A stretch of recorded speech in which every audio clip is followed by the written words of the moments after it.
So I'm really delighted. I'm going to do some introductions, and I'll just start by saying a little bit about myself and about Spectra, who are the sort of co-collaborators on the exhibition. And then I'm going to ask the panel to introduce themselves. So I'm Joel, he, him. I'm the CEO at Spectra, and Spectra is a HIV and sexual health agency, and we're based in Vauxhall in South London. We've been going for about 30 years, and we used to be the West London Gay Men's Project, which back in the day was an HIV prevention project. But these days we do quite a lot of different things around health and well-being. So not just work around sexual health and HIV, but work around sort of trans advocacy. We also do work around sex worker rights. So we particularly sort of specialise in working with more marginalised communities. I was going to tell you the quick story about how we managed to do this collab. So basically, I have been at Spectra for about 9 months, and I came into the office, and I noticed that there were all these posters on the walls, and often they were like really old, like they were from like the 90s, and I was quite taken by them. I thought, you know, Spectra has a really young team, many of whom, and Grace is here today from the team, were probably not even born when some of the posters and the health promotion images were taken. But what I really loved was that all of the young people working at Spectra absolutely loved this sort of historical archive of images. And it was actually Grace's idea, along with their partner, Efia, who worked here, to basically look at, well, could we show some of these images? And the images were usually, I think, on the back of toilet doors. They were HIV prevention messages and health promotion messages, sexual health, and they were basically mainly around like clubs and bars, sometimes in other kinds of community settings, but they were very sort of like marginalised. And the idea that they're now in an art gallery kind of like bemuses me, but also, yeah, we love them. I mean, we just absolutely love them. And I'm really pleased that we have people like Sunil, who did some of the photography for the images here, and Pank as well, and other people who are involved in creating some of the images. And also, as part of the Spectra and Studio Voltraire collab, we did some new work. So Pank has produced some new work, and also Jesse Glazard, who I don't think is here. I don't see Jesse. So we're really delighted that they were basically inspired by, and we talked with the team at Spectra about what could new work look like. So we're going to talk a little bit about that tonight as well. Okay, I'm going to pass over and just get the panel to introduce themselves. So the idea is it'd be great just to hear a little bit about you and maybe your sort of relationship to the archive. So yeah, if you want to tell us a little bit of a story about that, that would be great. So I'm going to pass over to Marc first. Good afternoon. So I'm Marc Thompson, pronouns he, him. I'm currently the lead commissioner of the London HIV prevention programme and the Do It London campaign. So that is a pan-London programme which aims to reduce HIV in key populations and raise awareness in the general population as well. And I work with Pank and Angelina and various people to kind of get that delivered. I have been around the sector for way too long. I was the founder of Big Up, co-founder of Prepster, the Love Tank, Blackout UK. So I've had a finger in many different pies over the past 35 years.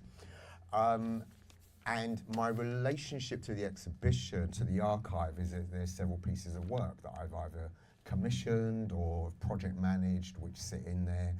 And like you said, Joel, I think what's really fascinating to me is that some of that stuff that we produced back then, which we'll talk about later, had a sense of urgency, but it wasn't meant to last. It was meant to be out there in bars and clubs and then disposed, and you moved on to the next one.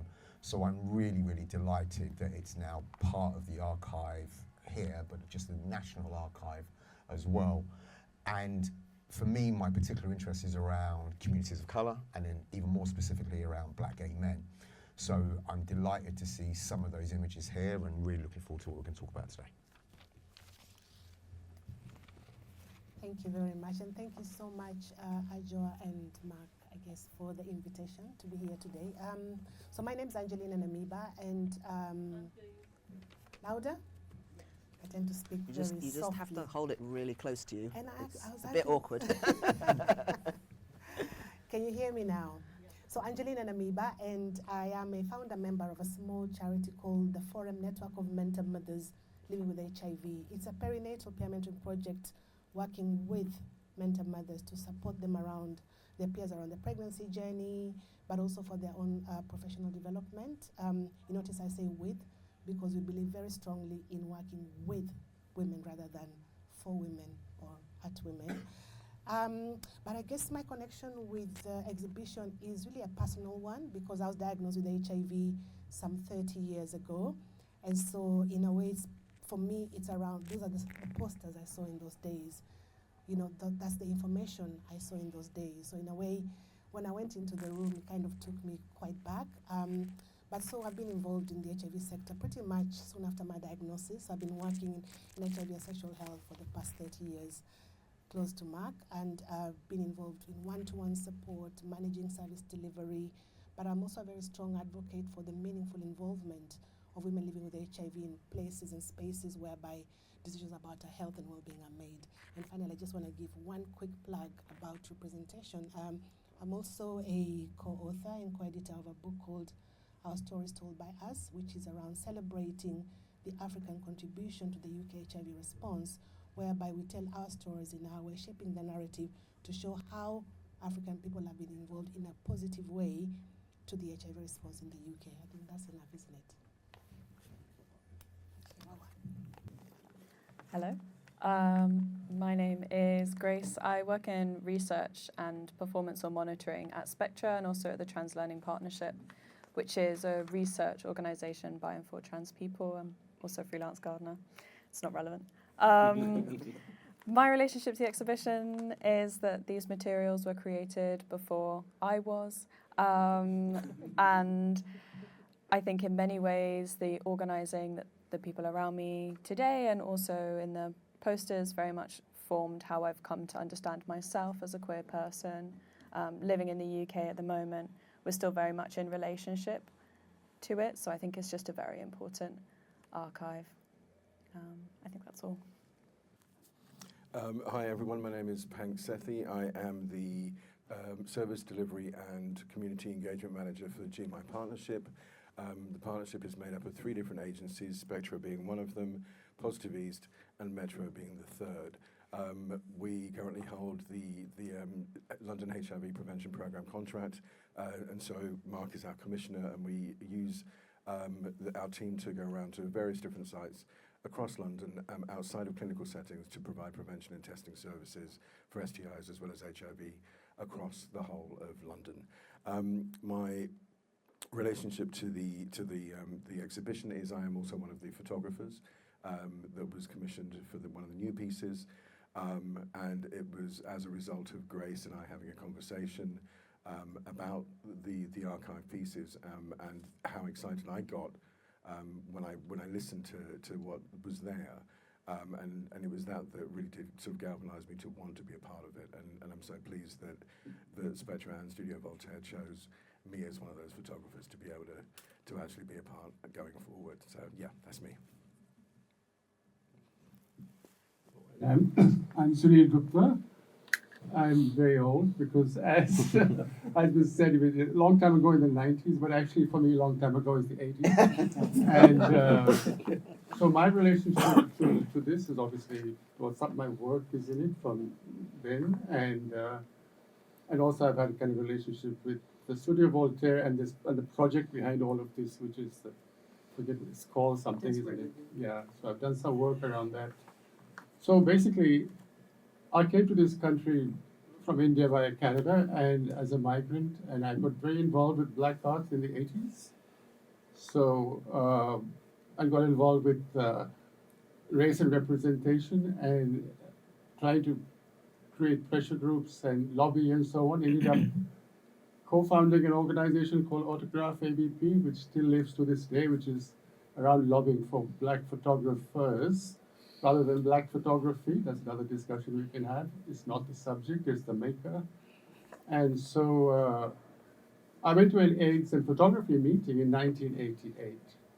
And There were 50 people in the room, and most people wanted to lie down on the street and do ACT UP. But myself and a woman I met, the Contessa Boffin, put our hands up and said, but we'd like to have an art exhibition. And people said, no, that's a very bad idea. It's very bougie. Only 50 people like in this room will come and see it. It'll have no impact whatsoever. So, but Tessa and I did go off and make an exhibition and a book called Ecstatic Antibodies, which launched in 1990, which was focused 100% on the impact of AIDS and HIV on the UK. We felt the Americans were dominating way too much. We needed a British response. We had a different situation here. We have the NHS. It was very different from New York. Anyway, that was my introduction. But the process of researching it, I must share with you, was really draining, because the climate around this in the late 80s, you can imagine, was very gloomy. You know, people were dying. It was very in your face. Both the HIV and the race relations, and all the people in ACT UP seemed to be very white, and the white gay men didn't understand that there were non-white gay people around. So there was kind of multiple things going on. It really very, very draining. So in the early 90s, I just like stepped away from it. I also thought, you know, I'm a gay man, I'm an Indian man, I'm a black, you know, like I'm HIV, you know, like nobody's gonna speak to me. You know, my network was really shrinking. But I must add, the 80s was very exclusive. You know, it was not inclusive. It was to the point where everyone was in their silos. Women made women's work, black people made black work, you know, Asian people made Asian work, I presume. And if I didn't know quite where I stood in all of this. So, and then suddenly in 95, I got diagnosed, and then it became personal for me. And then I thought, I'm not jumping in there again, being cultural activism with this. So it wasn't until the end of the 90s that I got ill, and then I thought I'm going to use the making creative work as a kind of therapy, you know, like art therapy, and that did kind of work, and I made a body of work around it. And then I'll fast forward to the 2000s. I turned 50, and my life here seemed to be like, had sunk to a very low point. I wasn't very well. Nobody was going to sleep with me because I was now positive. I was freelance. I had very little work. The Black Arts Project seemed to have disappeared under the face of the YBAs. So, and then I met a guy in India, so I packed my bags and I moved to India, where I discovered I could relive my youth, restart gay liberation, restart photography, and get involved with HIV in India. So in India, I made several bodies of work and videos around the provision of healthcare, which was a whole other ball game. But since we're here, I think I'll leave the discussion towards here. So yeah, so there's nothing new in the pipeline, but there's India in the pipeline rather than here. Sometimes I step out and do something for Positive East. They made a T-shirt with a picture or something. So I'm kind of, yeah. So I always have this struggle, you see, between what's art and creative and what's NGO and what's a message. And so I've been told by the fine art world that I'm too like messagey. You know, that it's not art, so we really shouldn't be in the gallery because we should be posing the question instead of giving the answer in a way. So I'll leave you with that thought. Thank you, Sunil.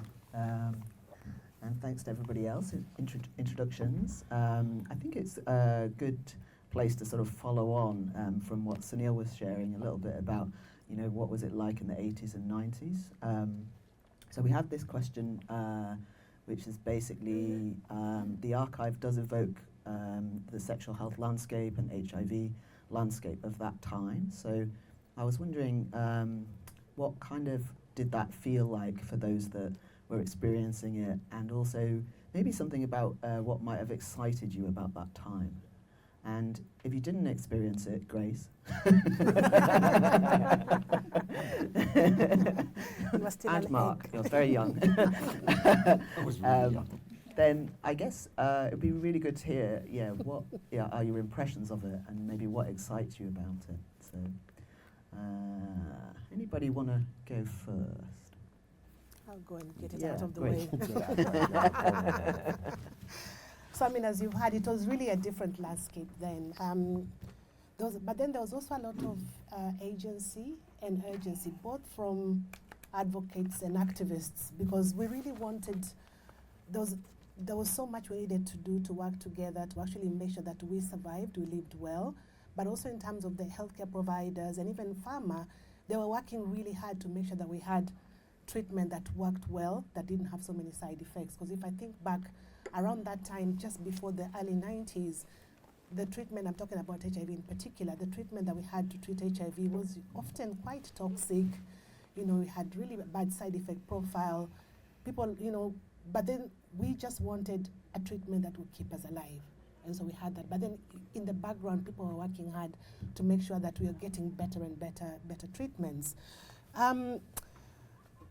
I think for me, what stood out for me and what excited me about that time was the fact that despite the fact that we came from very different backgrounds, although at that time HIV was seen to be affecting, I guess, the white gay male, because that was what was in the news, but actually a lot more people were being diagnosed, a lot more women were being diagnosed. In fact, I started working in 1996. I was employed to work as an African Services Coordinator. They used to have long names for them, to actually try and encourage African women who were being diagnosed but who were not accessing services.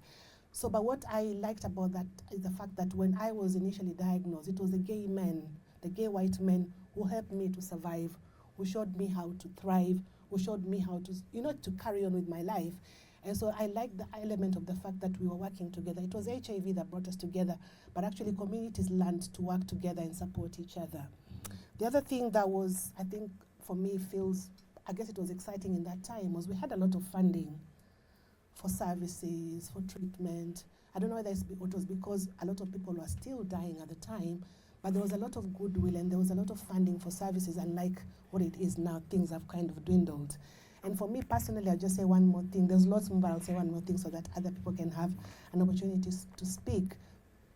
Is the fact that by the time I was ready, towards the late 90s, the treatment was so effective and so good, it enabled me to have a daughter who was born without HIV.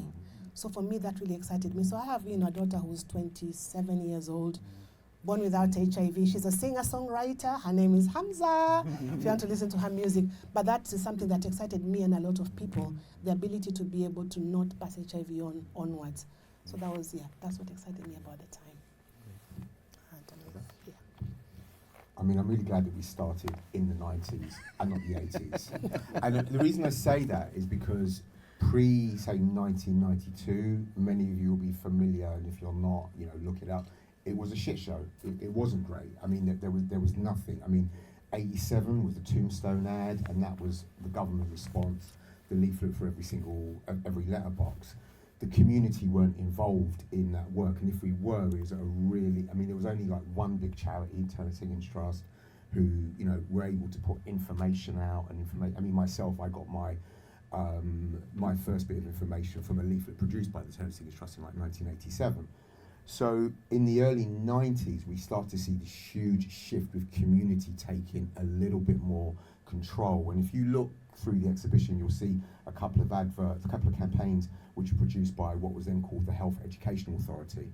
And they were all very vanilla. There's a classic up there, which is to get two gay men with condoms on their fingers. Why? I do not know. Or there would be gay men walking down the beach arm in arm, like, we're going to have safer sex, it's wonderful. Safer sex is hot sex, which we all know was bullshit. But what happened in the early 90s is that we know that society and the media, it was awful, right? We know that we, as people live with HIV, impacted by HIV, huge amounts of HIV stigma, huge amounts of homophobia, huge amounts of racism all going on. So let's focus on the work and the campaigns. And organisations started to step up and come together. And you're right, Angelina, there was money. Money started to flow through from central government to local organisations. GMFA started in around 1994. GMFA, if you don't know, is Gay Men Fighting AIDS, which is an organisation set up directly in response to the Health Education Authority, putting out these really vanilla campaigns. one of the first campaigns they ever put out was an erect penis with a condom with somebody sitting on it. And that was radical at the time, totally radical, because it was going that gay men's health is important, and I'm going to swear quite a bit, that we fuck. And that was really important, that we were breaking that mold.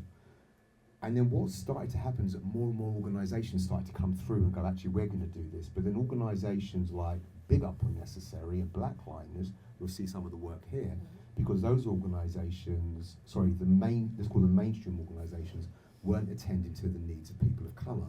So Naz and Sunil and people like yourself had to step forward and create stuff which represented and showed us who we were. And if you flash forward to the late 90s with the advent of the Delta trial, where we saw the antiretrovirals and the treatment that keeps many of us alive today and means that we can't pass HIV on, started to come out. So we needed to change that messaging as well. And I was just reflecting with Joel just before we came on and started talking that I kind of described the early noughties as the golden age of health promotion and queer messaging and health messaging, because there was a national program for gay men's health called the CHAPS program, which is across the entire country, couple of £1 million just for gay men's health. Wild, right? There was a national program for African communities, less money for the Africans, surprise, but £1 million and a bit, that's how we met. And there was these strategies. There was all these amazing things which are in place for us to take control, and some amazing, amazing work came out at that time. And to wrap up, what excited me was the opportunity to be creative, to be radical. People kept their hands off. Government were going, here's money, just get on with it over there, homosexuals, because we don't want to know. But there was enough money for us to get off and do it, so we could put out some really, really interesting stuff, which wasn't just about use a condom, get tested. It was about, this is what transmission looks like. This is how you can have a healthy relationship. This is how you can negotiate services, all of these things. So for me, that period between, say, 97 and around 2008 was magical, absolutely magical, because we were able to create stuff in spite of, going back to what I said, the shit show that was going on outside. I can talk next. The 90s for me were, I was working in reproductive medicine, and one of the things that we would be able to do for people who were living with HIV was to sperm wash so that they could go on to have children. And that was very much, sort of the involvement that I had in terms of HIV and the response that there was in the UK. I used to spend a lot of time in New York. I had lots of friends in New York, and I saw lots of death in New York. And as a result, it was that narrative that stuck with me more than that of here. Moving forward, in 97, I moved to Australia and was there for the turn of the century. And it was very different there, very, very different. It was a lot more supportive. That community was still there, and many of the friends that I made there were people that were living with HIV, and I'm really grateful for that, because then when I came back, I actually had my own diagnosis. It was because of them that I was able to handle the diagnosis that I'd received, and understood exactly what it meant to be somebody that was living with HIV in the noughties. It's only obviously now that I understand the landscape and the narrative that we have within the UK, and that's because I work within that sector and chose to work in that sector after many years working as a photographer. But it's all of those experiences, all of those posters that we were seeing, all of the one advert that there was with the tombstone, the leaflets, all of that I didn't realize was actually slowly and very quietly shaping who I am today. And I am grateful for that, because it's made me more of an advocate and more of an activist now than I thought I could ever be. And it's those experiences and those images that I draw on every day that give me that strength to keep going and keep going and keep going until we actually get to where we want to be. Do you want to say anything? I just want to briefly add that for me the main problem back in the day was that I couldn't find any models of color, because very few, no, like none, hardly any South Asians and very few Afro-Caribbeans, first of all, could identify as gay and lesbian for a picture, and definitely not as HIV positive. So when it came to models for the images, the ones that are on show here from Barn, the Black HIV Network, they're not people with HIV, they're the staff members of the organization. So who volunteered, and that's what we have to do in desperation. And the image from India, again, it's just a picture from a different project that we kind of dug out. So yes, so that's a big change now. I feel like there are more and more people of color able to be out about both those things. So for a while I felt like a very lonely, like only person who would be willing to be in the picture and be kind of very out about it and kind of make it your profession almost. I think aside from Van, I did do the odd job. One of the funny things I remember is making a dramatic video that was inserted into a documentary video for the Health Education Authority, aimed at our youth, and it starred 2 young black actors. We called it Cock Crazy or Scared Stiff. So the Health Education Authority had given us the script, so everything that was said was government, certified. They were showing you, demonstrating how to say sex. So they said, we can't have that. So they changed the title to Building Your Confidence. No decent youth is going to come and see something called Building Your Confidence, are they? So there was that kind of thing going on. So as was said, GMFA was very groundbreaking, but I found it difficult to introduce anything hardcore into the regular kind of assignments or NGO type material you would get. So it was all like very positive imaging. So that's part of my recollection is that it was a difficult, very difficult subject and a difficult population to deal with. Thanks, Neil. Grace, do you want to offer a few reflections? Sure. I just think it's very important to listen, though, as well. I feel like our political moment hasn't completely gone away. There's still a lot of work to do. There's lots of things that we need to work together on. There's still negotiations going on with staying sanitized for public institutions when the rabble has a lot more to say. I think it's really important to stay grounded. I think that's what it does. It's like a community history, and being told by the people who were there and made it happen is the most important thing, right? And I think if we staying grounded and doing the work that all of us are still doing right now, that's just so essential to keep going, because sometimes it's really hard work and it's tiring and things look so clear in retrospect. It's very understandable looking back and piecing things together and understanding the narrative, but often when you're in the moment, it's really difficult. You're having lots of negotiations, you don't feel represented, you're constantly having to have difficult conversations with people. But it is important, I think, to reflect on moments like this to say, at the end of the day, something does come out of this, and it's something incredibly powerful and important, and that's the reason why we're all doing this all of the time. I think that's what I really have to say. I wanted to share a personal reflection from seeing some of the images. So in 1990, I was 15, and when I was sort of about 20, I moved to London, and I remember seeing one of the images from NAS that actually a friend of mine is in, but I only found out it was him when we met at the exhibition. And so it was really odd because I was looking at the image and he didn't look anything like what he looked like when he was probably in his early 20s. But I remember it when I was probably about 20 when I saw the image, and it's an image of 2 Asian gay men kind of hugging each other. And I remember, so I was a kind of youngish lesbian, kind of came out when I was 16, moved to London when I was 20, and I remember seeing this image of these 2 Asian gay men, and I remember thinking, the time was very homophobic, and it was kind of, hard to come out. So I remember people used to say to me like, "Oh, it's amazing that you've come out so young," and I feel like the time has really changed now. But back then, it's hard to. It's like some sort of thing that lives in your cells in your body.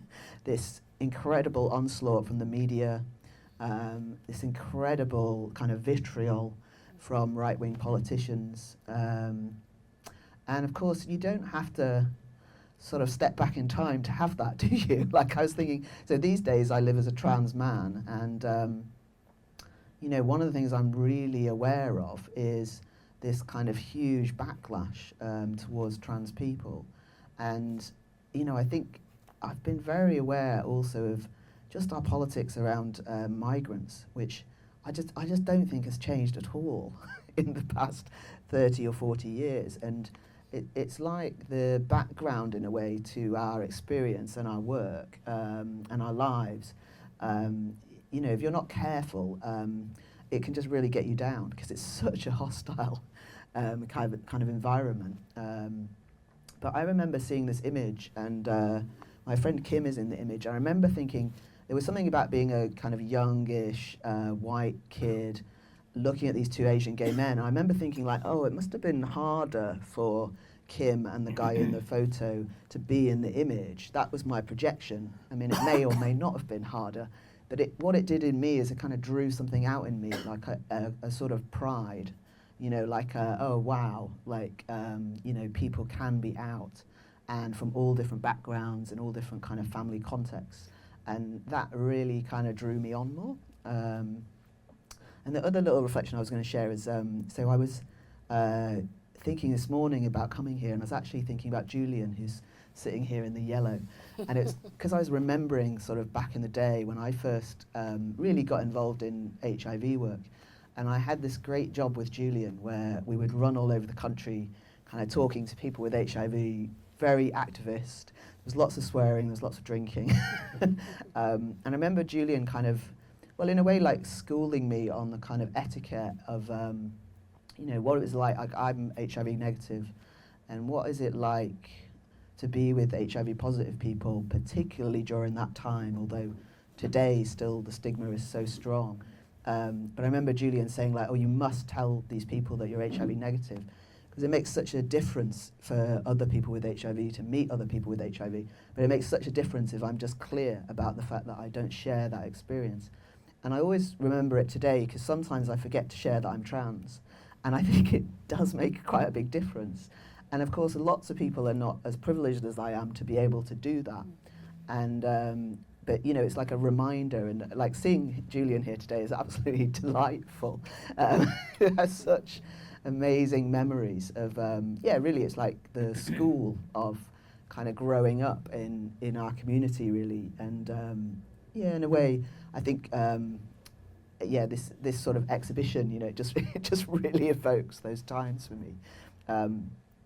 And it sort of evokes now, doesn't it? So I was wondering, one or two of you have touched on the situation now. So one of the things that happened with the exhibition was we really wanted to commission some new work, but we also wanted to sort of reflect on, well, where had we been and where are we now? And, you know, what are the similarities, but also maybe what are the differences? And we were looking, the exhibition's like quite diverse in some ways, although we, you know, one of the real bits that the Spectra crew kind of noticed was that there was very little trans representation in the images.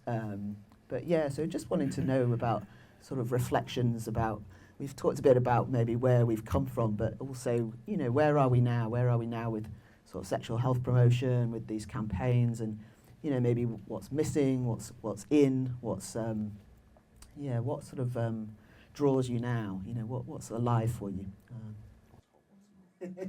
I can go there first. I think for me, when I first saw the body of work and the archive images, it was I was really quite surprised at how in your face many of them were, especially when I compare them to now, and the fact that everything seems to be really quite timid. And I felt that that's what we needed to, or what we do need to get back to, is that in-your-face imagery, you know, kind of, and have it so we're shouting about it essentially. So I think as much as we've come very far, you know, kind of medication has come far, the HIV response has come leaps and bounds. We're still in the same place that we were when it comes to stigma. We're still in the same place when it comes to the inequities for people of colour, for the more marginalised communities. And I think that's obviously what we need to work on. And I think the best way to do that is to just have these in-your-face images. That's what I'd like to see. That's what I'd love to produce. With those images, the images like Sunil was on about and has produced, you know, kind of things that really do smack you around the face and make sure that you can't ignore it. I think for me that's what I'd like to see, and certainly was the driving force when I was thinking about what I wanted to do and how I wanted to produce a piece that was representative of what we've had in the past, but something that was still quite fresh and modern sort of going forward. But yeah, I think that's what we need, is to really start to scream and shout about it again in a way that we haven't done for a little while. It feels as though whilst we found our voice, we've also kind of lost it a bit as well. Sorry. Well, I think we've gone full circle, and in a way I feel a lot of people are now energized again. I was on the Trans Pride March, and it felt like the 80s. People were, there were no brands, and there was more anger and more joy, and I met more friends than I normally would. Because I don't go to Pride marches anymore, and so the last work I made here, in fact, for Studio Voltraire, was about trans women who just had their surgeries. That work is now up in the hospital in Hammersmith permanently, and it gets feedback, both kinds, negative. You know, TERFs will put their stickers on it actually with phone numbers, so you have to go out and protect it. So it feels more active, and you know, that's what one wants to do. In the here and the now, you know, that you can see this pushback coming. It's going to come for everyone eventually, starting, the people in the US are not sitting down quietly. Look what's happening, you know, with the cops who marched in Newcastle. There's all these groups who are coming, you know, and they'll come for marriage and everything eventually. So thing to do is to kind of be prepared. I feel like our younger generation, who seems to be very placid, because it seems to be like all very cool to be queer. And you want to say, it's only cool because Westminster allows it to be cool. You could change it overnight, it won't be cool. So you kind of have to keep your guard up. In terms of this issue, I just want to once again just highlight that for me, okay, things are like not bad here. You and I, we have survived with medical help, and because we're in London and all of that. And so for me, the HIV, the big story is in the global south. So, I mean, that's where I want to focus on.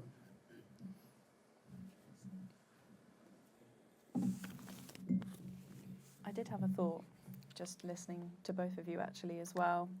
I think our present moment, we're definitely in relationship with the institution as well of health, which I think means that there's lots of implications in terms of how certain groups of people are politicized by state institutions already. And then we're trying to work within the bounds of that, which makes life quite tricky sometimes. But it's quite interesting, because I think quite a lot of activism was kind of targeting health institutions and saying, listen and provide. And now we're in a moment of like, how does that actually work when we're in relationship to each other? How can we navigate that? How does it make sense to have a mutually beneficial relationship between both of those parties? And I think I really enjoy working on what I see as like more of the community service-based side of things, but I don't know if it's because I tend to work in the reporting and how we present ourselves to more of an institutional face, and that's why that really stands out to me. But I think it's a really big part of the work that we're doing now, is it's not necessarily just groups of friends, and you know, Spectra went through that transition as well, from being a very small organisation to being a much larger organisation that has more obligations and has a different standing within the institutions that are in the public sphere and within healthcare and well-being. And I think that's something that we're still working out, and how that changes our relationship with the people that we provide services to as well. Yeah.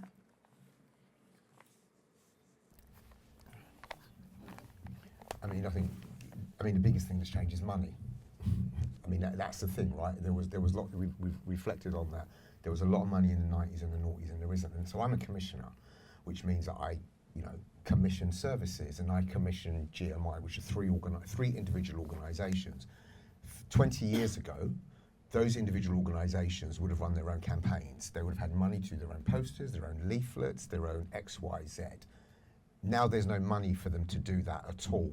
I commission a pan-London advertising campaign, which my powers that be want me to speak to all Londoners and key populations within that. So I can't give money to Pank to go and say, devise a campaign for South Asian queers that live in East London.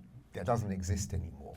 So we've also got to kind of move with that, because that money isn't coming from anywhere, folks. It's not going to be there anymore. So that is reality of which we currently live. So that's a real shame. There are also less organisations to do that, less radical grassroots organisations that are able to go out and go, do you know what, sod it. We need to talk about trans health, and we're going to do it in the way that we want to, because many times organisations are beholden to their paymasters, and so they can't do that, because it's like, well, if I say that in a campaign, am I going to lose my funding over here? If I want to get money from pharmaceutical companies, which keep my organisation going, it means I can't say X, Y, and Z. So we live in a climate and environment which kind of stymies the things that we want to do. We also live in an environment which is broader and wider than it ever was before. So anybody that develops a campaign has to speak to multiple audiences. So if I design a campaign tomorrow morning which speaks to cis gay men in London, I need to have a bloody good rationale for why I'm only talking to cis gay men in London and not everybody else. So there's all of these different factors which are coming in, which means that we can't produce this stuff in the way that we want to. The need is different, the platforms are different, promoting on the sides of buses, all of these things, they cost a lot of money. And we were able to do this on kitchen tables. We were able to do this, with like people like Sean Cook, great designer, giving their time for free. And that doesn't happen anymore. I've just done some work recently to launch a campaign. I have to pay influencers to post stuff. What the fuck? Right? I mean, give it, 20 years ago, give me your time, you'll be doing it because you saw that there was a need in your community to respond to that. So there's all of these different things which are going on in the world, which makes it nearly impossible to do that. We've done a little bit of plug-in for people. So I think the most exciting work that is going on the ground is by the Love Tank and Prepster. I think it really genuinely is in London, simply because they're an organisation that kind of sits outside of the mainstream, and they're able to kind of go, do you know what, we're just going to do it. So when Prepster started in 2016, we co-founded that, we knew that there were organisations, one of the biggest charities in the country were going, don't do that. It hasn't been approved yet. You can't talk about it. And we were going, no, community needs to know. And we're going to put that information out there, and we're going to put it in a language, and we use imagery that we know, that we like, and we care about. So for me, it's about what can we continue to do as a community with limited resource, with all this noise that is out there, and we can create. But I mean, I hate to be like, downbeat Debbie, but we're never going back there. It's just not going to happen. So we have to reimagine what can it look like in the current climate, with no money, with a diverse audience, with lots and lots of channels pulling at us as well. So yeah, we've got some time if anybody from the audience would like to ask the panel anything, or maybe you want to share something. It'd be really great to hear you. Don't be shy. Don't be shy, no. Julian, never shy, go for it. Do I need a microphone? Oh, God, It's an observation and also a question to all of you. First of all, it is absolutely wonderful to be sitting here with so, 1, 2, 3, 4, 5 grounded icons, and one icon to be, I'm sure, right? Where you're opening up so much about, personal things. So that's really sweet. So I feel really privileged to be here. Thank you for that. To put this into context, and thank you ever so much for the name check earlier, Joe. Of course, I think this is a tip of an iceberg of very many of the things that we did, and I think Marc put it into a real good context about the fact that we had money, but we also had energy, and we also had enthusiasm, and we were also able, to some extent, because we weren't living in this total post-Thatcher, everybody running around, having to do more than they needed to do to actually, live and survive. We actually had, to a certain extent, activism funded on the rates, funded by a generous welfare system, funded by not quite, funded by squatting, and the ability to be able to do that. So I think that's quite important to sort of say. And I would say that, as somebody who worked with, it was lovely to see London Lesbian and Gay Switchboard posters there. And we did 3 iterations of those posters. My friend is positive, and I love him, my boyfriend is positive, and my girlfriend is positive, etc. And they came about after, in 86 or 87, I think I'll get them, when those those iceberg and tombstones were going to be pushed through everybody's door. Norman Fowler and the Department of Health came along to us a fortnight before they were about to go out at London Lesbian and Gay Switchboard and said, we just realised we printed 12 million leaflets and we put your number on it. Look, you haven't asked, we didn't ask you. Shall we pulp them? And Nick Partridge at the time, and others, and they said, no, send them out. And it just shows you that actually it was the lesbian and gay community that took first crumbs of all of that early education. In 86, I think it was 86, we took 265,000 calls on a 24-hour day volunteer only. It burnt out the 837 exchange. Most of those calls from the worried well, but we did our job. I think that's quite a testament to a whole load of people. And when GMFA came along, I corrected Marc, it's 92, GMFA came along, and we started to do all those things of being able to come together over the kitchen table and do all those little bits of work.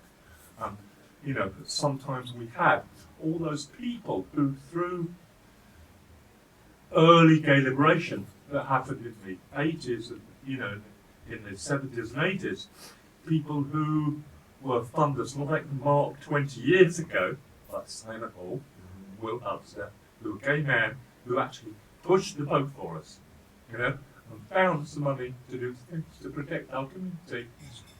Cheerful now. So I think that's, how does it come around today? But why the question I'd like to ask is that's those that are like sort of, typical words from a slightly drunk old queen. But you are all icons in that you all sat there and thought, I need to do something, and you did it. So my question in some ways is, what today would you have done differently? What would you say now about the mistakes that you made, or what do you regret of not having done sooner, if that's not too difficult a question? Sorry. Interesting. No, that's a great question. That's a great question. Give me a sec to think about it. I don't want to go first. I think for me, what I would have done differently is, I think I would have come out sooner, and I would have been more active in the response and in the cause that we were facing. And that's something that I didn't really do within the UK. And I think for me, that's probably the biggest regret that I have, is not being a part of that much sooner. So, I think finding the courage to come out sooner and then therefore become more of an activist or certainly an advocate would have been what I would have done differently. I think for me it was around. For me, the biggest thing has been around race, because I moved from the gay black group in the back of Gays the Word bookshop to enter the Asian group. Is split up into, and we went to London Friend in Caledonian Road, right opposite Switchboard and Houseman's, and and figured out that Sundays at tea time was the only time South Asian young people could escape from their families in Wembley and Southall, etc., come to a meeting. And then I was 10 years older than the average kid who came, or he felt like the young person who came.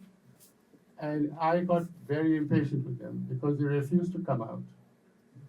And I think that I had really bought into gay liberation, white gay liberation, and coming out. And I think come out does not work for non-white cultures, because you can't come out in Southall. And I didn't appreciate how they couldn't come out. And I just said, well, I'm leaving you to it. You have to move to a squat in East London, or it's not going to happen for you. And I left.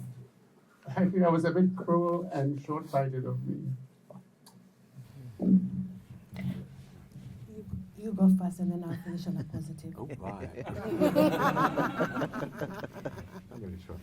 It is a great question, Julian, and I think we did a lot of things right, and given all the circumstances, we did. I, on a personal level, would have probably been a little bit kinder to myself and the people around me, because it was tough, right? And there were, and as much as we had fun and we created stuff, there was fallings out, there was drama, and let's not look back through rose-coloured glasses. I mean, we fell out with each other sometimes, right? And there was we still do, which is kind of the beauty of the work that we do, and it's all the fun, the drama. I think, but on a really serious note, I would have, if I could go back, I would have worked to make some of the things that we did much more sustainable, much more longer lasting. I think it's a real tragedy that we only have one national charity that works around HIV in this country, and I'll say in the space has become kind of vanilla, and doesn't do the radical stuff that it started out doing. And I get why not. So I would have worked to ensure, particularly organisations that worked with black and brown communities were still here today. We don't have Blackliners, we don't have Barn, we don't have Big Up, and these are all London organisations, and there was lots more stuff around the country. So I would have really fought to make sure that we couldn't have existed in the same way, and I'm so grateful that Naz is still here doing an amazing job, but Naz should be like screamed and shout about from the rooftops, right? But sadly they're not. So for me, it would be that I would like to go, the organisations that we started in 95, 96, 97 still existed today and had the money and the insight. And I also think, that we'd fought a lot harder for some of our strategies, to still be in place and to be embedded into the work that we do. So I think that's missing from that's what we didn't do too well. So I agree with what everybody has said.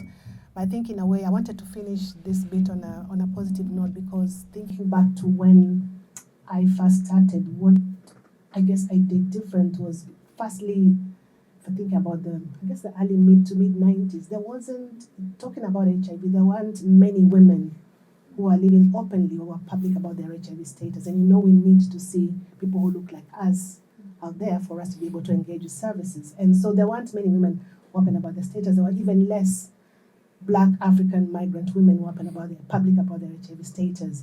So I started very early on. I put my body on the line, I guess, in a way. And I've been open about my status since the mid-90s, late 90s. And I think that was really, really important, because otherwise and I'm still doing it, because I remember at that time I could tell you, I could count on one hand how many women, not in London, in the country, who are open about the status. Julian, you know that, don't you? Yeah. And so now I'm very happy, because actually now there's so many more women who are rather Black women, white women who are rather publicly open about their status. But I think for me, that was something that I feel on a personal level I did right. But of course, I am very, very aware of the fact that there's so many other women living with HIV out there who are emotionally, economically dependent on their partners or their families. So for them, the choice to be out public about their HIV status is not a choice at all. It's a choice between having a home or a meal or a life. So they can't do that. So I don't expect everybody to be open about their status, but I think it's important that those of us who can be, should be, just to show the world that actually women living with HIV, people living with HIV are just like you, we're friends, we're sisters, we're brothers, we're lovers, we're taxpayers, you name it. But I just think it was important for me, personally, it was important for there to show the face of an African woman living with HIV, living their best life. I'm just going to share a little reflection, I think, because I find it a really difficult question. And I sort of, I had reflections on what other people had said as well. One thing I wanted to share was when a few years ago, I came out as trans and I was working in this field, and I kind of knew that when I came out that the people working in the field, although there were not that many trans people working in the field, are from such sort of like diverse backgrounds and experiences, and this kind of journey of coming out about living with HIV that many of you have done and many others have done. It was like that gave me hope and confidence. And I often think of all the time, like maybe it's been I think it's been 25 years that I've been doing HIV work. It's like I felt like this journey of when the world says that, you have a virus which is somehow tainted with stigma and shame. And there are other things, aren't there, that the world tells us that we should feel shameful about. And I think, it would be much more difficult for me to come out as trans if I hadn't kind of, in a way, stood on the shoulders of all the people that I had had these connections with and these friendships with, who were mainly people living with HIV. And so a lot are in this room, knowing that there were people who were able to come out and inspire others. And I really take Sunil's point about, sometimes people can't. And the best thing we can do is show empathy and support for that. And, I certainly have lots of people who I feel that they can't come out about being trans or living with HIV, or it might be something else. But there's something about the solidarity in this worldwide movement for HIV rights in particular, that it means that really whoever you're with who's in that kind of community, that there'll be some sort of openness. And there might not be a lot of literacy or knowledge, say, about being trans, but there's a lot of openness and a lot of kind of love. And I really love this journey. For me, is a journey that never has an end, which is like, you're dealing with an identity maybe that other people don't understand, they find difficult, the politicians say all sorts of things. But for me, it's like this personal journey of how can I live a life without fear, or that's intimate with fear. And even a couple of days ago, I was like triggered about, I think Virgin gyms have decided to not have trans people basically in their toilets and stuff. And so for me, I know it's like this constant journey because I get triggered and I feel fearful. But I sure as hell know that the people in this room, and they also feel triggered by things. They also have lived a life where they have to deal with that fear and that stigma. And so it's a different kind of stigma living with HIV, but for me, it teaches me. And that's what the exhibition sort of says to me as well. It's like the images are like, oh, what's it like when we are just out and proud? Or, what's it like when we actually want to do something for each other? That kind of doing something for each other just feels like what we should do as humans. Mm-hmm. And we very rarely talk about it. And so that's just a bit of a reflection from me about the back in the day. Okay, another question. Yeah. Yeah, I'm quite interested in how some of you guys were talking about the fact that a lot of more modern awareness and kind of campaigns are often quite kind of vanilla compared to stuff from like the 80s and 90s. And it's something that I've kind of encountered quite a lot in my own reading for my masters, and that kind of like moment of kind of that loss of momentum perhaps, or that loss of edge that's happened since. And it's something that I've seen both in kind of quite official campaigns, but also maybe in the community at large as well. And I think it's really interesting for me to think about now, because I think with the rise of kind of issues on trans rights, And the way that politics are going right now, I feel like we're entering into kind of another flashpoint, almost. And I'm quite interested in, I guess, why you guys think that kind of that edge and that momentum's been lost slightly. Was it kind of people got burnt out? Was it that there was kind of changing in rights and politics? Was it perhaps the rise of the internet as part of it? But then also maybe how we can return to that edge and how we can return to that kind of like social action. Thanks, great question. Anybody offer Oh, something first? I have a short Studio? answer to Yep. that. I think it changed when everybody became queer. You know, queer is like the new normal. Queers, you know, when last time I walked down Castro in San Francisco, everybody was pushing a pram, being queer and normal. You know, so gone are the days when we were criminal and edgy and underground. We've definitely lost that. So I don't know how we're going to marry the new normal with the, you know, and so when you have families, queer families have come to the fore, and you can't have hardcore when you have 5-year-olds. Not in this culture. You can't. No, I'm not. You know, it's funny, and I think it has something to do with it. I mean, I spent my younger years, as Julian knows, and probably along with people he knew, you know, doing very criminal things in the hoist and the market tambourine here, there, and everywhere. And so, which, of course, nowadays, you know, we go to bed and everyone, you know, getting married, going to bed early. And I went to a trans wedding, and, you know, they're honeymooning, and they're definitely not doing porno stuff. Thank you. I just wanted to say, to come back to your question about why we probably need a kind of an injection into activism. I think if you think about the history, and we're talking about 30 odd years now, if you think about the early days when we didn't have treatment, people were dying, you know, the early gay activists were actually putting their bodies on the line to fight for us to get treatment, to fight for research to be done. In fact, I have to stop and say thank you to them, because I wouldn't be here today if they didn't do that. And so, you know, fast forward now, so almost there was always, as I said, there was that agency, how do you say, agency? Urgency. Agency to make sure that, you know, information was out there, that we were fighting all the time. But I think if you fast forward to today, we've got fantastic treatment. People are living well. People can have children born without HIV. People are just living their lives. So we've, in a way, okay, not everybody has access to treatment, so that's another thing we need to be clear about. But on the main, most of the countries that we live in, like the minority north, people have access to treatment and services. So it's almost as if there's nothing left to fight for.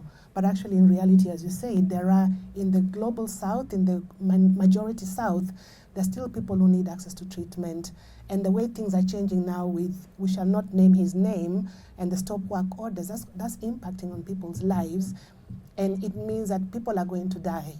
We're almost going back to that point. If people don't have access to treatment, to services, we're going to go back to that point. So in a way, we almost need to reignite activism. It's because, apart from what's happened now, we've reached a point whereby things were kind of going okay for most people. So there's nothing to fight for. But it's really important that we don't stop, and we carry on fighting for, even if 99% of us have access to treatment and services, we still need to be fighting for the 1% who don't. Good, yeah. It's a really, really interesting question. And I think that it depends on what you're looking at and who you're asking, right? So Angelina's absolutely right. If we're looking around the HIV conversation, and I want to draw the lens into the UK, yeah, particularly. And if we're looking at the HIV conversation, we've been hugely successful here, right? We've got PrEP, most people can access it, most people can get it. We still have some gaps. We know around new HIV diagnosis, particularly in gay and bisexual men, those numbers have gone down. We need to do better. There's always going to be the case, which is good.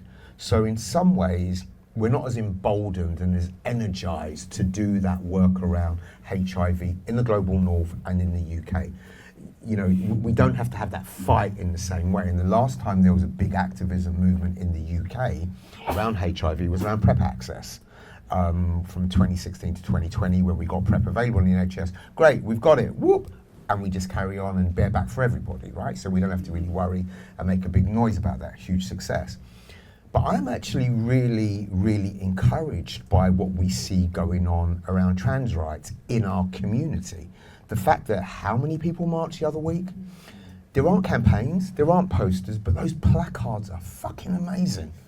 You folk are going out there and you're writing your own messages, you're doing social media posts, you're doing TikTok videos, which are speaking to your community. So you're emboldened and you're energized, and you're doing it in a really, really different way. And you're using platforms that people of my age aren't engaging in. We don't have to, we don't need to. So you are making noise and you are making that. So take that away and go, actually, it's not that bad. We are fighting back. The resistance is happening.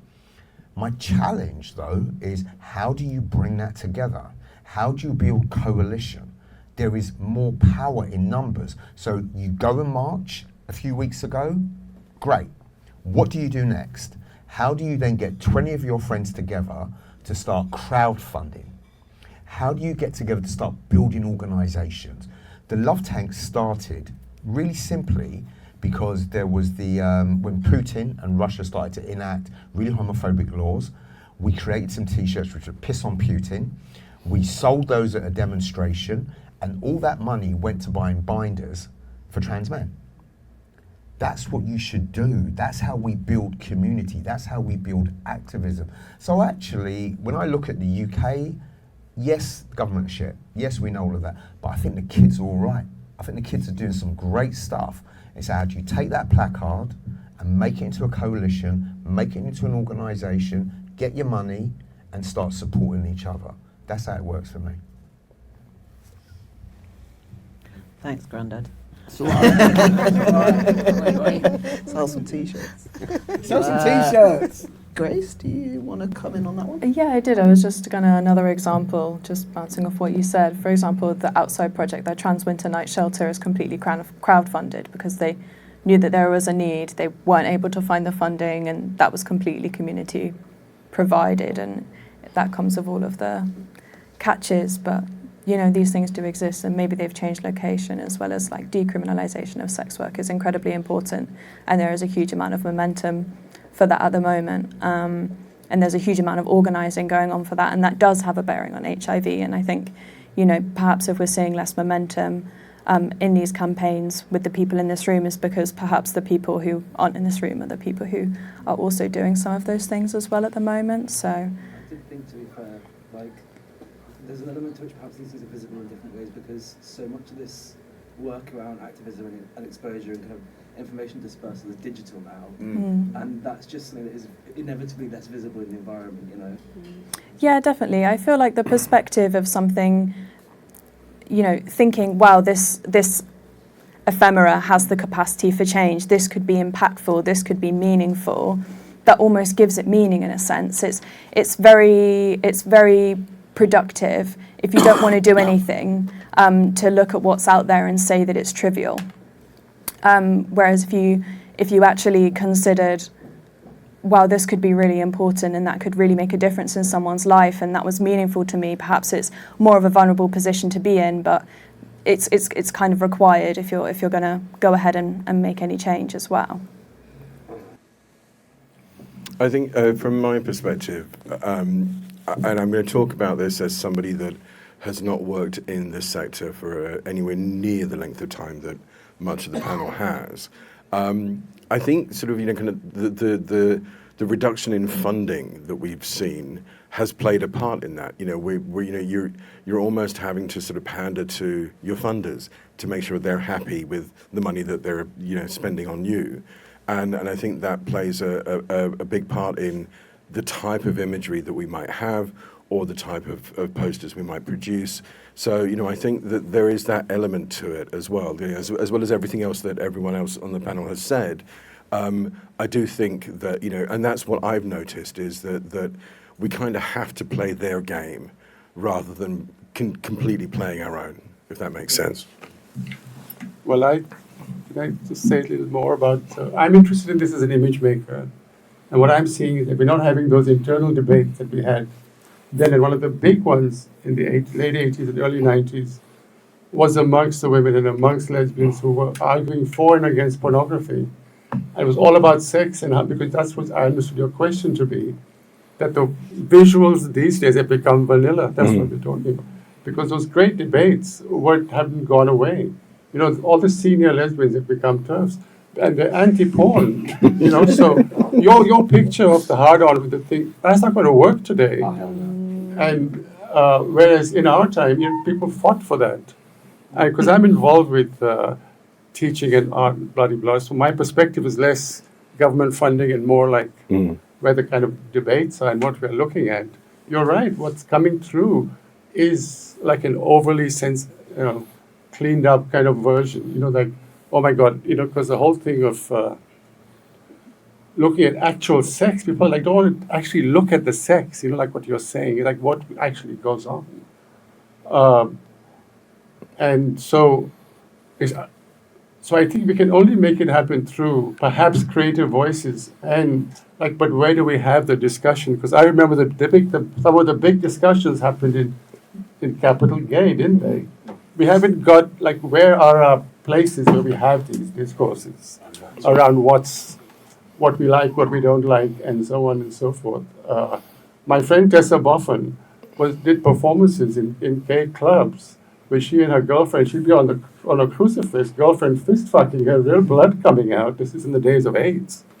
And Capital Gay, you know, someone writing and saying that's outrageous and terrible and how awful and how can we, and people saying, yes, it is, and some people saying, no, it's not. But we're not having that anymore. Like, where even can we have it? Thanks for the images. I don't think all of the older lesbians are Turks either. No, but I mean, my friends, former friends have been to me that way. I'm really enjoying this conversation about acceptability and messaging and visual images and activism that's done. So, like, you know, as someone that is quite heavily involved in the trans liberation and trans rights scene, I guess you could call it, I guess. That's a really problematic word. Anyway, yeah, there is some of the most screwed up, messed up, beautiful porn that is visceral and gruesome, and writing and things that you see coming out that's highly provocative and problematic. But of course that scares off some people and can make people go further back into the closet because they're like, oh, I'm not comfortable with this. So, like, it's great that there is still, and there should be, a broad range of messaging to speak to different people and speak to different people's experiences. But I think absolutely what we're getting is prioritized where the money is and the acceptability is as to what's acceptable to where that money is coming from. So it's not that that discourse is no longer happening, but it's happening in different venues. And I mean, with the lack of community venues that we have in this sort of space, that's absolutely the case. Actually that's kind of coming through to my question is, like, with this atomization and fragmentation of media and how we get messages to people, it's no longer the place that we've got 4, maybe 5 channels on TV and a couple of newspapers and adverts on the side of buses, right? We've got so many more different venues. How do you guys see the challenges of addressing that fragmentation and atomization and just the sheer bandwidth of how to get through to people? Great question. Yeah. Anybody have a little go at that one? We're here. I think this is new. Studio Voltraire didn't exist in the 80s and 90s, so I think this is a very positive contemporary change, that there are physical venues like this more and more. I'm a trustee of Auto Italia, which is completely focused on all of these issues now. And the next show is going to be a retrospective of Della Grace. I don't know if people remember Della from the 80s. That kind of thing. So I think, and all of that we didn't have because the visual art world was very conservative. So that's definitely changed. And I think what you're saying about we've atomized, but look who's controlling it. I mean, basically, Silicon Valley, 3 or 4 straight white men in San Francisco controlling it. I mean, what you have on Instagram, etc. They draw the line, so yeah.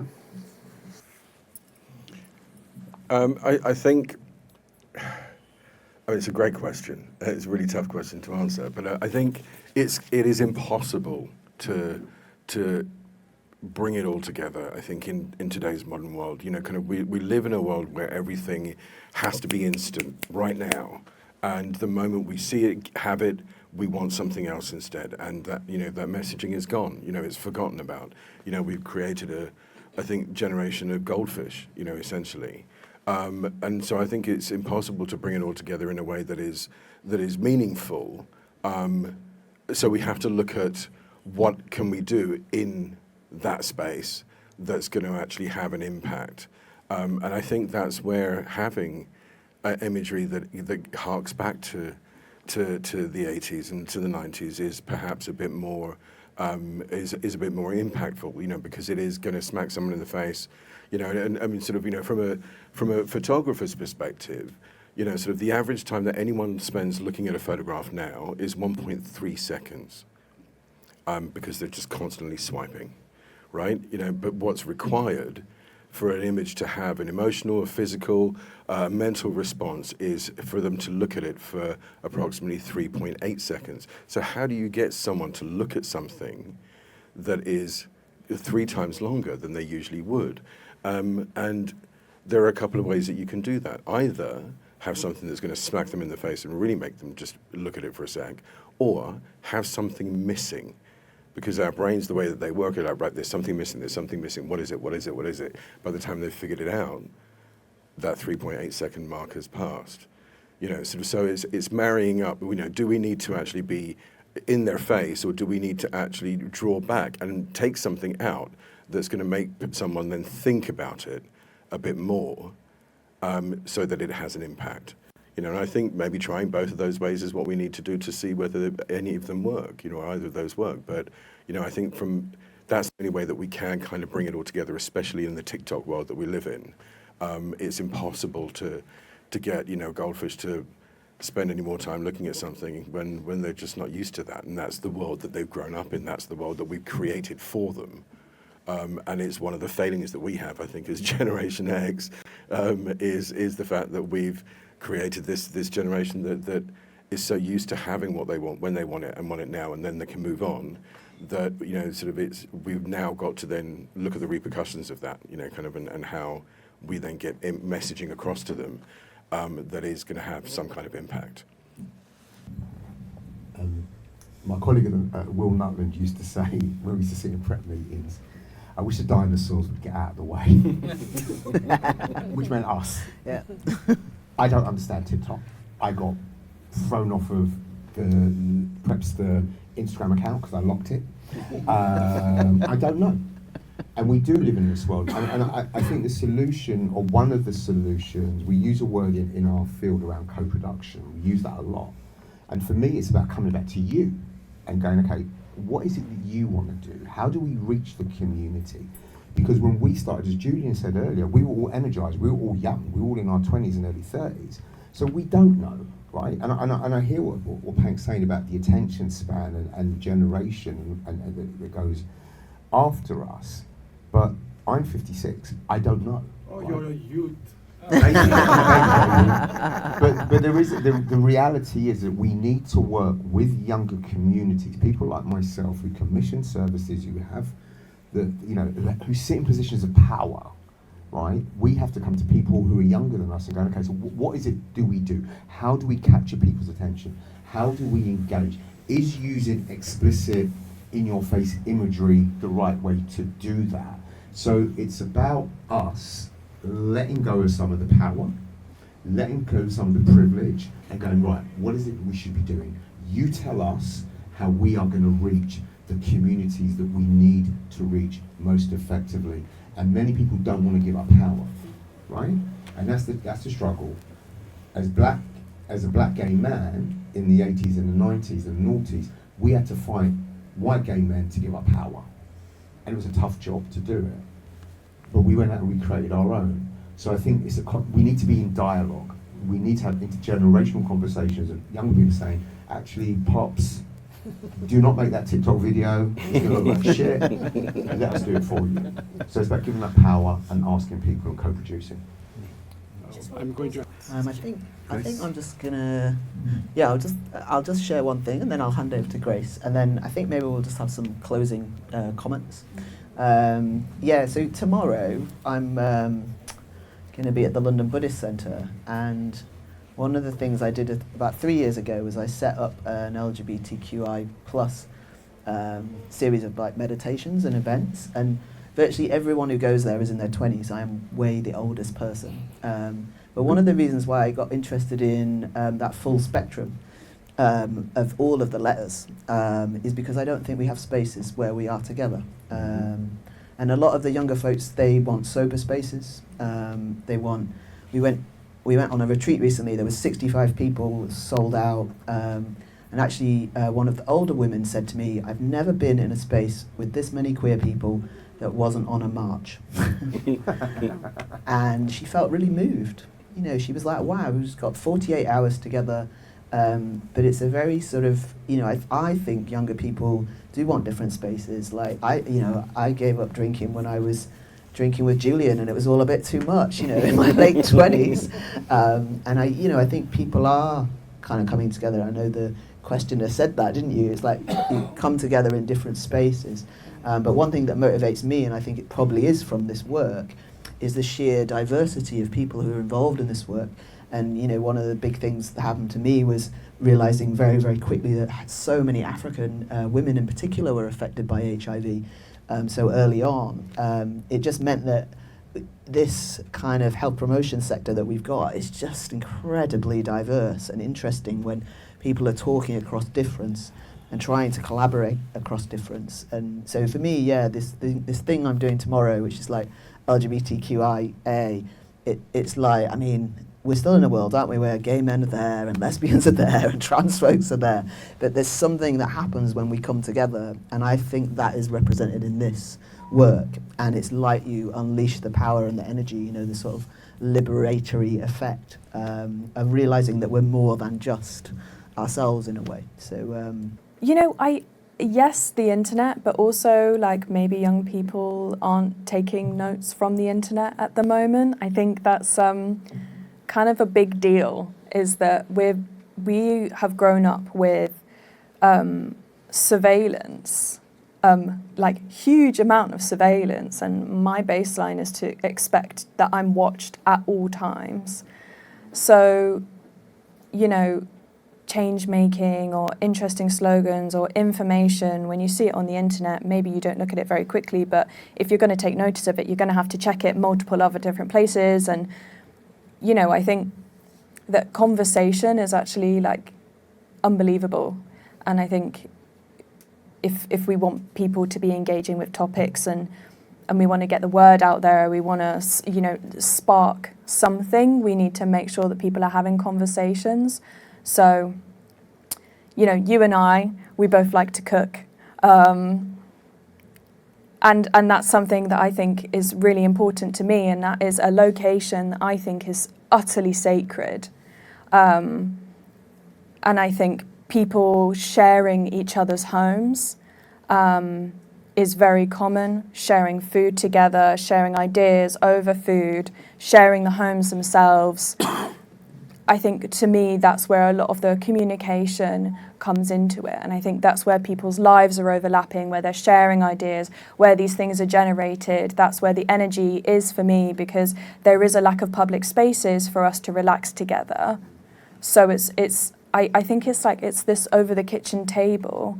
We're there again, and I still think that is just the most important place because of how everything comes together, you know. Looks great image. Yeah, cooking together and eating together. Yeah, fun. All right, we are almost out of time. Adjoa, yes. I have a question. If other people have questions, please go.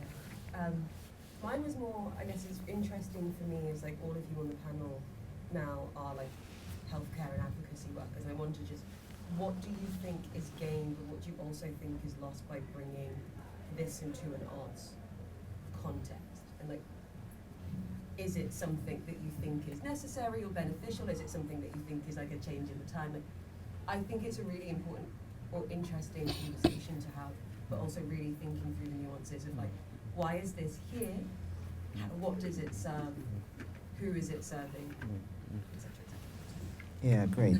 Maybe that will be our final question for the night as well. So, anybody? Well, I can go with that. It's really important, I think, to be able to bring this into a creative context and to bring it into the art world. And I think that by doing so, it broadens the scope of who it is that you are engaging with. It broadens the knowledge that people have as a result of any work that we produce. And I think it broadens the solidarity that we're looking for when it comes to the movement that we have and making sure that we eliminate stigma, which is still the biggest issue that we face. And unless we get rid of it, we're really never going to beat it entirely. You know, sort of, and there is that question of, can we eliminate stigma entirely? I think personally, my answer is I don't think we can, but this brings us so much closer to it in a way that the advocacy that we have as healthcare sort of workers or people that work in health, you know, there's only so much that we can do. This helps us actually kind of get us even closer. So yes, absolutely, there is a place for it. I'm glad that we're able to do that and that we have been able to do that. And you know, and I hope that it encourages more.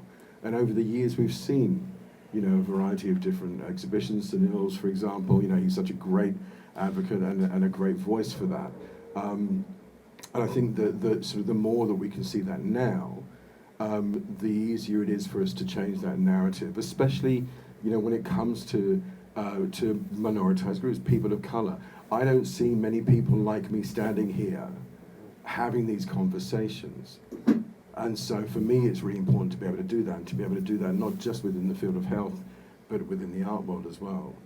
Makes it even more special for me, but makes it even more impactful as well. So yes, absolutely, we need more of it. We need more people of color to be able to come forward and be given those opportunities to be creative, to actually tell their stories, you know, in the way that Angelina has, with you know, the book that she'd written, or they've been a part of. So yeah, the more minoritized groups that we can see, given those opportunities to be able to be a part of that, the easier it will be for us to actually get to where we want to, and to eliminate that stigma entirely, which I think will then completely change the narrative in the way that we want it to. Okay. So I absolutely agree with what Pank has said. I'm trying to find a shorter way of doing. I was once accused of being too prolific with my words, so I don't know how to say short things in a few sentences. I don't know how to say things in a few sentences, but I guess English is my third language, so I have that excuse, right? Absolutely necessary to have it in both spaces, because at the end of the day, we don't want to be having conversations with ourselves. And you know, people who access art spaces, artists, creatives, are also human beings. They also need that message around sexual health. Sexual health doesn't just exist in HIV charities or in prevention charities. It exists everywhere. So it's incredibly important to have it in this space. I mean, thanks for the shout out about the book. Can I just say one quick thing about the book and the reason why it's important? It was something that was alluded to earlier in terms of representation or lack of representation. The reason we put that book together was to actually address that lack of, or not even the lack of representation, but the misrepresentation of African people living with HIV within the sector. Because oftentimes when you read about it, it's not just African people, it's a lot of the minoritized groups. Oftentimes when you read about them, when you see anything about them in the press, in the news, everywhere, it's always the negative. We are portrayed as victims, recipients of services, migrants are this, that, and the other. So we wanted to change that narrative and to shift it, to tell our stories in our own way, in our own words, and to actually show that we've been here all these 40 years down the line. You know, we've been resilient, we've been leaders, we've been part of the HIV struggle and part of the HIV response. So we wanted to show that representation, and again to challenge stigma as well as we went along. So yes, to cut a long story short, absolutely important to have these kinds of conversations in these kinds of spaces. I'm going to take a slightly different tack because I completely agree with both of you around the importance of this work being in these spaces to address stigma and to present messages, etc. The reason I think it's really appropriate is in art galleries because it's beautiful work. There is some stunning photography, graphic design, typography, stuff that had never existed before. And talking about HIV, talking about safer sex then and now is incredibly challenging. And you've got to cut through so much stuff. Everybody and their mum remembers the tombstone ad. Everybody remembers that. Why? It may not be a great piece of art, but there was creatives that worked their asses off to get that out there. Shot by Ridley Scott, scored by Hans Zimmer. I mean, these are big, big production values that go into that piece of work. So with our little kitchen table, sticky back plastic, and all the rest of it, we created some amazing, amazing works of art. So this is why I think it's really important that we make that connection between health messaging, which goes beyond HIV, right? All the campaigns that you remember from all of your lifetime are beautiful pieces of work. They're really impactful. So I would say, before you leave here today, look at some of that work through an art lens, look at it through creativity, and remember that people came together and they shot beautiful pictures. They sat down and they were like, no, that's gonna look like this and it needs to look pretty like that. I mean, I was just really quickly, when Sunil was talking earlier about how difficult it was to get black and brown models to pose, we all faced that challenge. So what did? We did great creativity. And one of the campaigns I'm really proud of is a big up campaign which will come up, which is just lips. Nothing but black men's lips. Because it's like, what is sensual? What is sexual? What is beautiful? Full lips. So why don't we make an image which is just full of black men's lips? Doesn't that just sound hot? And then when we did that, you look at it and it's like, damn, is that a safer sex ad? Is it this? Is it that? No, it's a beautiful piece of art, which draws my attention in, but it's about safer sex. So I think it sits here because these are stunning, stunning pieces of art. That's why they should be in art galleries. Yeah, worth a clap, that one, I think. Oh, Grace wants to say something. Yeah. Is there time? Yeah, there's Go on, time. Grace, there's always time. Just also, like, from a practical note, when we were talking about this in the idea stage of, like, why do we want to be in an art gallery? Because, I mean, the arts can be kind of frilly and elitist and often motivated by the commodification of creativity, which is like a whole situation. But also, it's a different budget to the one that we work with all the time. The Arts Council has different funders. It's a different pot of money. There's different boundaries. So if we want to do a creative campaign, if we want to just show these works of art, these incredible pieces of history, community history in public, then to kind of dip into the arts pot is something that's really functional to do. So that was kind of one of the motivations, to be completely honest, as to why we wanted it to be in an art gallery, because when we were talking about funding, it was like, oh my goodness, like suddenly the bar is just like released and there's so much more that you could do. We could commission artists, it could be in a secure space, there's invigilators, we're having an event here, we had, fizzy drinks at the opening, that was really cool. And like, no one had to buy them from like Waitrose First, from any of our organizations. So it's like, actually also really functional to share space in that way as well. And I think that this exhibition and everyone on both sides, Studio Voltaire and Spectra and everyone that's here today as well, it's kind of showing in my vision, like the upper bounds of what the arts can like really produce, and its actual potential to be so genuine and be so much about creativity and really sharing the space and sharing the resources as well. Just to speak, because that was really the conversation early on. It's like, why on earth would you do it in such a fancy art gallery? That makes absolutely no sense. But yeah, there was a whole thought process. Yeah, thanks, Grace. I think also just to say, I think without Grace it wouldn't have happened. So, Grace. And so, yeah, I just wanted to very much thank our panel for, sharing really personal stuff and some great insights and some great stories. And yeah, just for giving up your time to be here with us as well. So let's give them a round of applause.